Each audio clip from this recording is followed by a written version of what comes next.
parle. Chaque jour, Charles et Carole vous présentent la leçon de l'école du sabbat.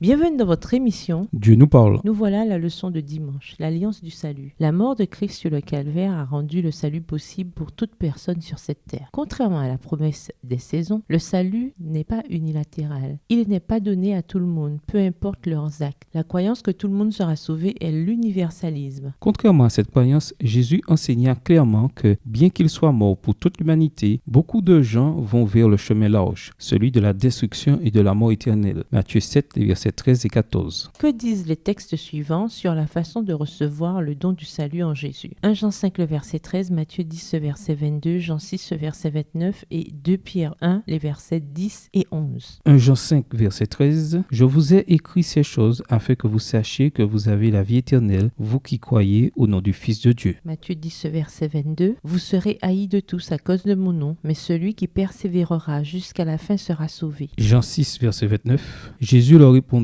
l'œuvre de Dieu, c'est que vous croyez en celui qui l'a envoyé. 2 Pierre 1, les versets 10 et 11. C'est pourquoi, frères, appliquez-vous d'autant plus à affermir votre vocation et votre élection, car en faisant cela, vous ne broncherez jamais. C'est ainsi, en effet, que l'entrée dans le royaume éternel de notre Seigneur et Sauveur Jésus-Christ vous sera pleinement accordée. Paul avait compris la nature bilatérale de l'alliance du salut. Sachant qu'il allait bientôt être exécuté, et malgré le fait que beaucoup de ses compagnons l'avaient abandonné, Paul dit avec confiance à son cher ami Timothée qu'il avait accompli sa part du contrat. Car pour moi, je sers déjà de libation, et le moment de mon départ approche. J'ai combattu le bon combat, j'ai achevé la course, j'ai gardé la foi. Désormais, la couronne de justice m'est réservée. Le Seigneur, le juste juge, me le donnera dans ce jour-là, et non seulement à moi, mais encore à tous ceux qui ont aimé son avènement. 2 Timothée 4, les versets 6 à 8, version du second. Paul dit, je sers déjà de libation parce que j'ai combattu le bon combat. J'ai achevé la course, j'ai gardé la foi, dans la version du second. Paul, cependant, a toujours été très clair sur le fait que le salut vient par la foi seule, et non par les œuvres de la loi. Et donc, il ne considère pas ses œuvres ou ses réalisations comme ce qui lui donnerait le mérite auprès de Dieu. La couronne de justice qu'il attend est la justice de Jésus, que Paul, par la foi, revendiqua pour lui-même et à laquelle il s'accrocha jusqu'à la fin de sa vie.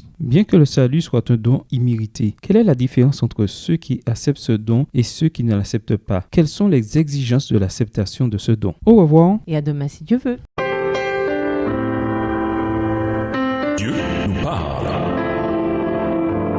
Chaque jour, Charles et Carole vous présentent la leçon de l'école du sabbat.